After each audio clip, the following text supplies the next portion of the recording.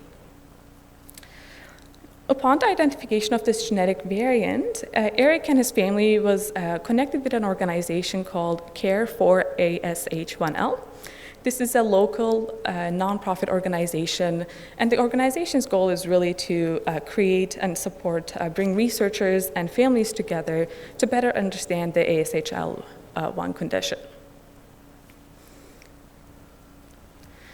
When my colleagues asked Eric about how he felt about learning about this genetic variant, he replied, "I'm not so sure. I'm not sure how I feel about it." And his parents said he's having his heart checked, but it doesn't change much for Eric. It's very interesting to know about this, and we're supportive of the research to better understand what this means. Given that the family was supportive of research to better understand this gene and the specific variant that was seen in Eric, we were able to do further research experiments with the family. So one of the studies that was done is called iPS stem cell study, which can tell us more about the underlying biology, like the impact that this specific variant that was seen in Eric has on the brain function by studying those brain cells. We were also able to do deep phenotyping, which means getting more medical and developmental information from Eric to further understand the variability and features that are associated with this condition. So Eric's story really highlights that even after gene discoveries, there's a lot more work that needs to be done to be able to better understand about these genetic variants and receive support from families that might be going through this similar experiences. Okay, with that, I would like to thank Xander, Robert, and Eric and their families for giving us permission to share their stories today. And I would like to thank all the Pond families as well as SickKids Autism Research Studies for their participation. It will not be possible without all your help and support. And I would like to thank all of you for listening today.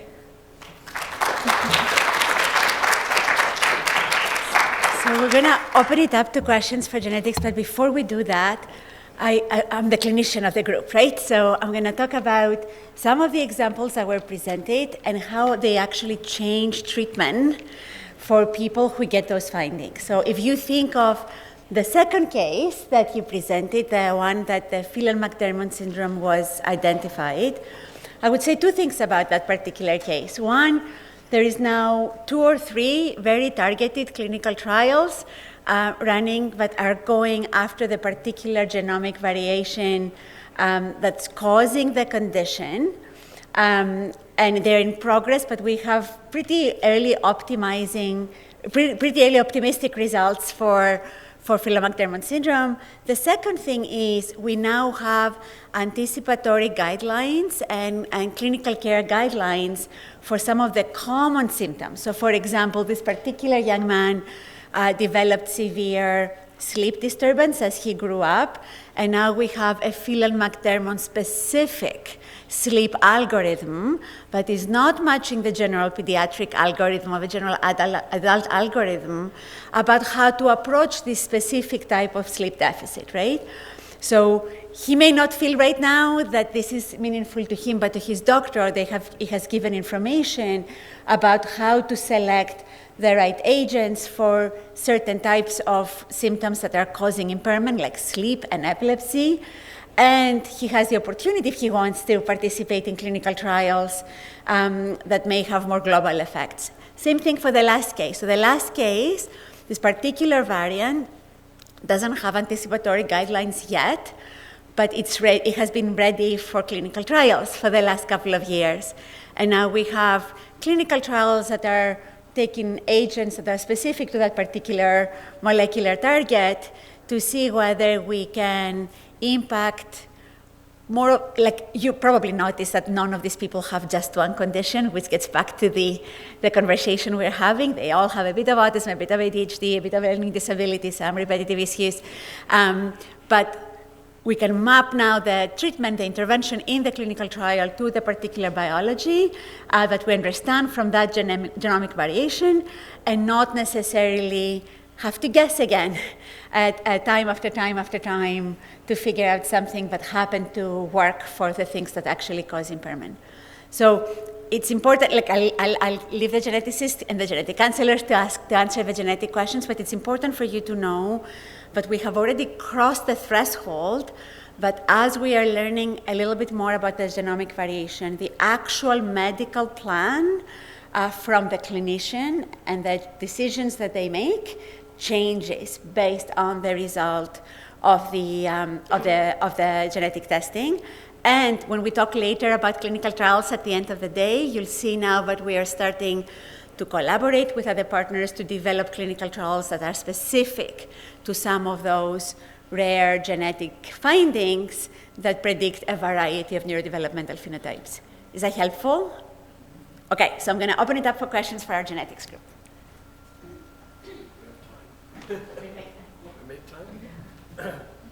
I'll share. Let's go over here first. You have to either shout or push the button. Click the button, and then the light is going to turn on. Oh, actually, sorry. We're going to start here because this gentleman has the... you claimed Because it I first. figured out the button first? Yeah. I guess the question, like my family got involved with the project at Sick Kids Hospital with Wendy Roberts back, I think it was about 2008, 2009, full family assessment, contributions, the whole bit. Around, my son's been ongoing in Pond. We've been back for the follow-ups and more imaging and that. Dr. Hank knows my son well.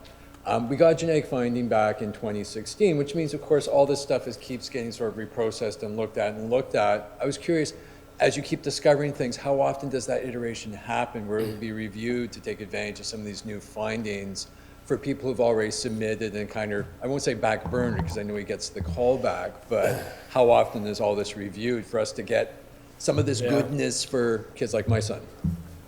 So I should have said at the start, so the OBI Pond funding is based on your tax dollars. Okay, well spent, I think. All of the sequencing and everything else that we do here is philanthropic donations, and my whole research team is coming from grants or philanthropic donations, not tax dollars. So we do the best we can. That's the short answer. We actually return results. Some of you will know Peter Zatmari's name. Peter and Wendy were the early founders here in Ontario. What was it? Someone who was collected over 30 years ago, right? Oh, yeah. One of the very first families in Ontario got the results back a few weeks ago. I think the gentleman was in his 48 years old or something. So that wasn't our, it was this kind of thing where something came out in the medical literature, or it came from our larger study. We found a gene we didn't know about before. The data was sitting in the database, and then the connection was made, and we said, aha, this is the reason autism happened in this individual. So, but get to your question, when we're doing lots of sequencing. We have about 1,000 new families going through the machines upstairs over the next 12 months or so. In the past, we would run all of that data in the supercomputing center on almost a yearly basis. Okay, and then it took us about 6 months to analyze the data, and then it takes time to get the data back. So it was kind of a 2-year cycle. We have a new machine upstairs now that we just got a few weeks ago, that actually the data is analyzed as it comes off the machine, and we can do one case at a time, one sample at a time. So it should get faster. The bottleneck is going to be our genetic counselors, and we only have 2 of them, because again, it's research money. It won't be the sequencing and the annotation, so it will shrink. Now, it's important to say we don't return results to families if we don't find something that we think is relevant. We just don't have the capacity to. If you email us and there's a good reason for us to look, we'll return them to you, but we just can't turn results because 80% we don't have answers for. If we find something new in your family, it'll come up in the next annotation. And we just did we just looked at a case a couple days ago where we actually had found a de novo, so one of these spontaneous new changes in an individual. And we found a new gene that we've identified now just in the last year, a variant that is a carrier in this family. So we will report that back the next iteration. So does that answer your question? Just as long as I understand it's on a regular cycle. Yeah. Will happen if there is something significant. Yeah. the really great thing again here, and this is unique in the world, is so at Sick Kids we have the Research Genome Center on the 13th floor, and in the hospital the clinical diagnostic testing, where all the genetic testing done is for all genetic conditions, is in the hospital on the 3rd floor. Okay, 7 of the people who work there actually are my people who train in my lab. We all, and we share data back and forth. So they're actually testing for a lot of different neurodevelopmental conditions, and about 20% have an autism-like presentation. We share data back and forth. So we always have the most cutting-edge data to compare and contrast to. And believe it or not, we are probably the fastest in the world too. On the clinical end, this side, it just, the enormity of comparing all of the data, that's why I showed the complexity slide. It'll take us often, even using the most advanced graphics design tools and things and GPU chips, it'll take us upwards of 2 weeks just to crunch the data on a genome from a set of families together to look at. But if we're doing 13,000 at a time, it can take us several months actually just to do the analysis. Okay. Push your button off if you haven't already, and let's go. You have to push then. No, we've got the individual over here has got. Can you get the boy, your child? Sorry, you have to turn that button off. There you go. Okay, so who's got the? Why don't you stand up and yell, and I'll repeat your question. If you push your button and it's red, that means, and it's not flashing, you've got the mic. Yeah. Yeah. Oh, okay. So someone's head's in the way here. I just can't see. Go Okay. ahead. Thank you. I have a niece who is pregnant and expecting next February, and they know the gender is going to be a boy. And we have neurotypical disorders within our family on every side. And she's wondering, and she's turned to me for advice regarding what we think she could expect. This is her first child, and she knows what our family history is. And I'm trying to figure out what is the best advice I could give to her as someone who's been through this for many years. We didn't have any pregnancy tools. There was no prenatal testing available, and I don't know if there is at this point. But I'm trying to figure out, other than suggesting to her she go for genetic counseling, I'm not sure what else I can suggest to her. This is a question we could take hours to. Maybe we can talk about the break, but you want to give a quick answer of what's available through the ministry testing of the key? I don't think there would be. So you have a family history of ASD, is that? Yes. Yeah. So. I'm not too sure about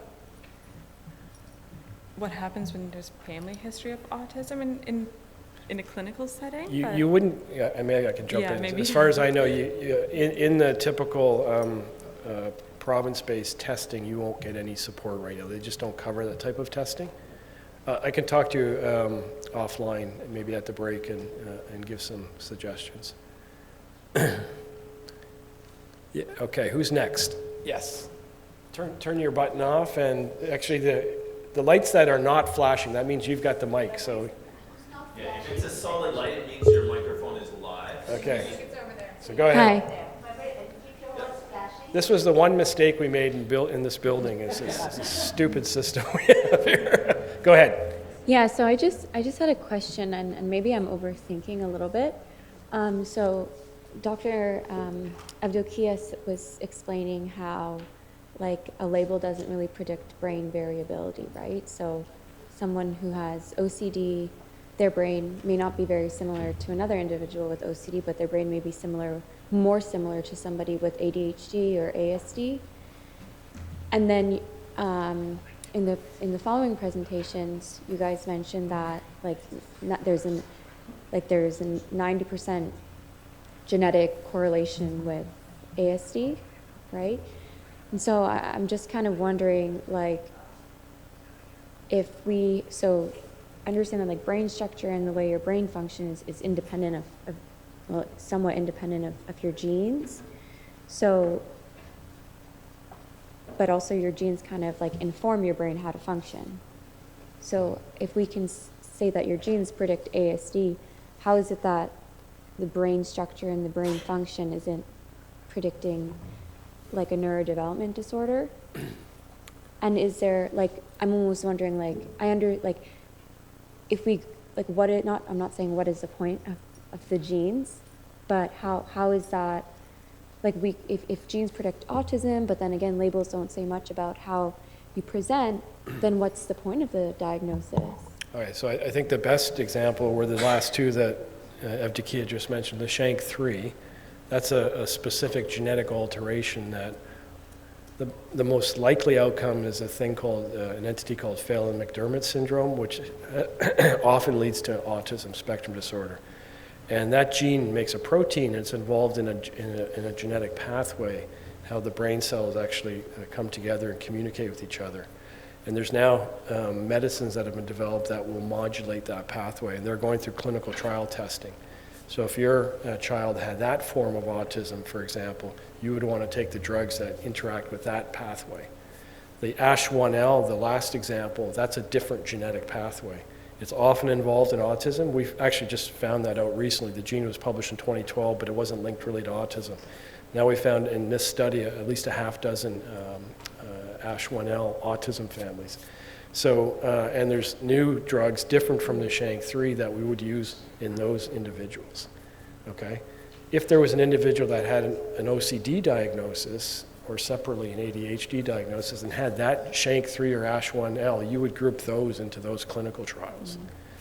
And that's why I showed that first slide about brain complexity, is that it's kind of like if you think about your computer or your engine in your car, if you pull out a spark plug or a connection, you can have lots of different outcomes. The fact that we're seeing at the gene level, if that's your spark plug, a specific biological outcome, that's even at the molecular pathway, that's where we want to understand it.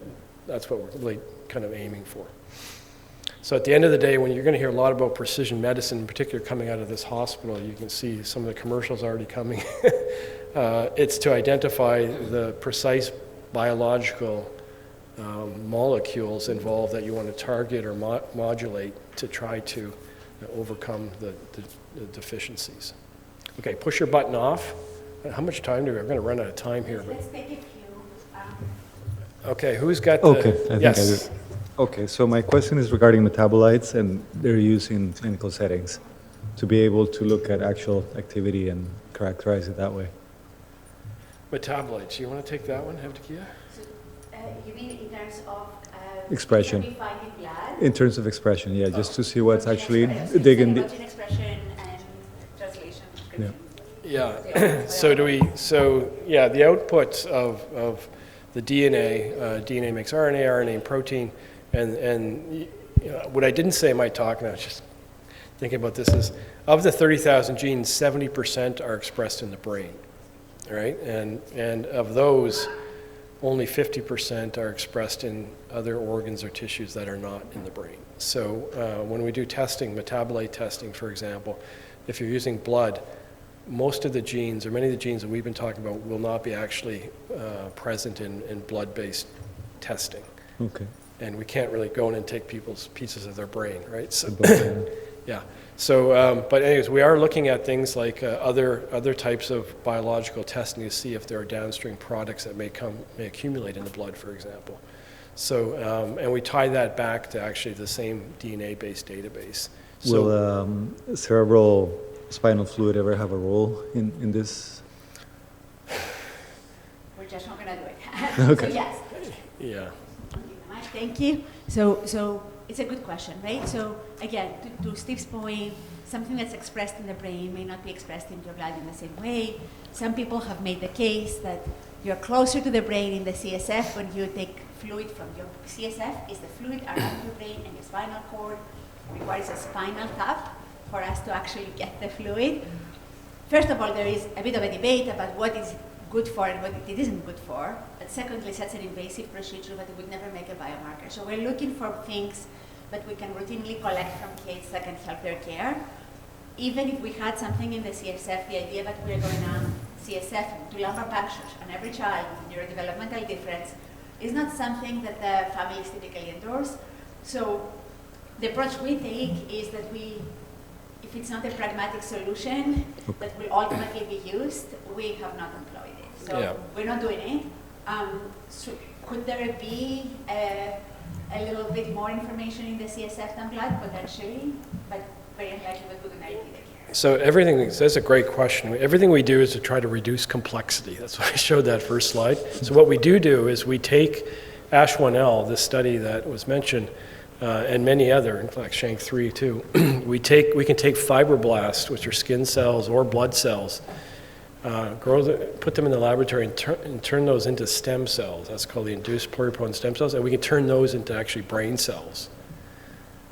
In fact, you can get clusters of brain cells we call organoids, so we can actually generate mini brains from an individual, and we've done this for at least 30 or 40 families, some of you maybe in the audience, in this study, so we can actually study in the laboratory here in the tissue culture plates brain cells that are very much alike to the brain cells from the individual. And then we can test different modulators and we can look at different mechanisms, things. So we're doing this kind of work all the time. And often when we find a genetic alteration, you heard we go back and then we communicate that back and we ask the families to enroll in a separate study. They get blood and we do these stem cell studies. Okay, push your button off, please, and then let's go back. Up.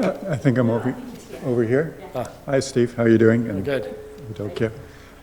So I just wanted to make a comment. You were talking about some of the advantage of the genetic diagnosis. I think, some parents may already realize this, but once you have that diagnosis, it's very powerful to join foundations that are working on that.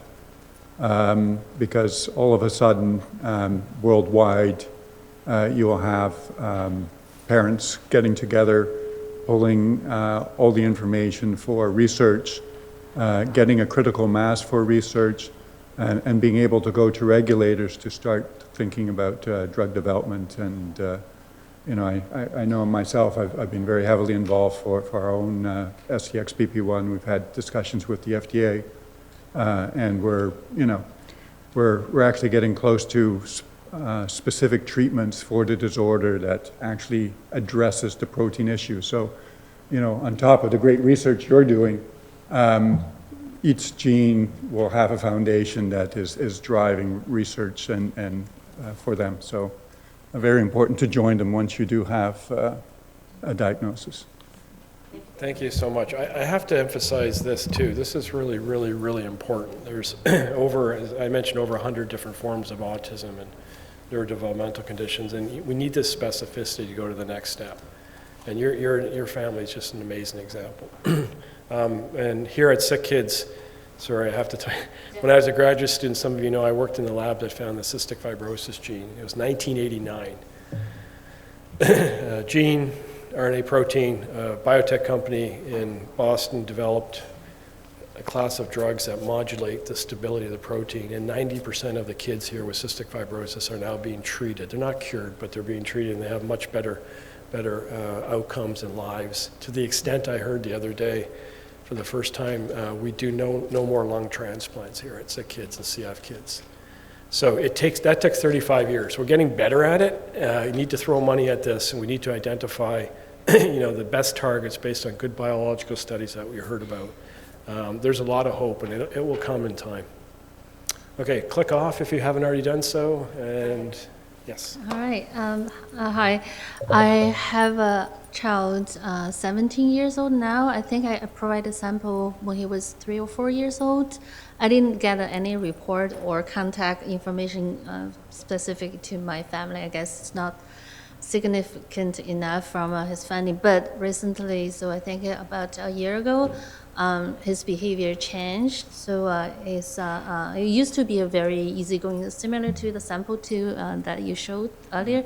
Now he's a lot of anxiety problem, aggressive behavior problem, and related to food. So I was concerned about if he has a Prader-Willi syndrome. All the anxiety and aggression around the food. He's constantly looking for food. And he did another round of genetics study, actually at by his pediatrician, and we found the report we found he has. It's not related. The report saying unclear. So it said the number 15. There is two numbers, a duplicate. They actually suggest to continue a genetic study. So the reason of that, actually, two questions. One is, did the original sample we provided when he was 3 or 4 years old, did you guys find this number? Yeah. The thing. Second thing is, if we can give the new sample, if you didn't find, continue the study. Yeah. Actually, I want to do. So that's a great. Something different. Yeah. No, so I would suggest you can email Evdokia, and we will look closer at your data, and we'll ask to see the new report you got.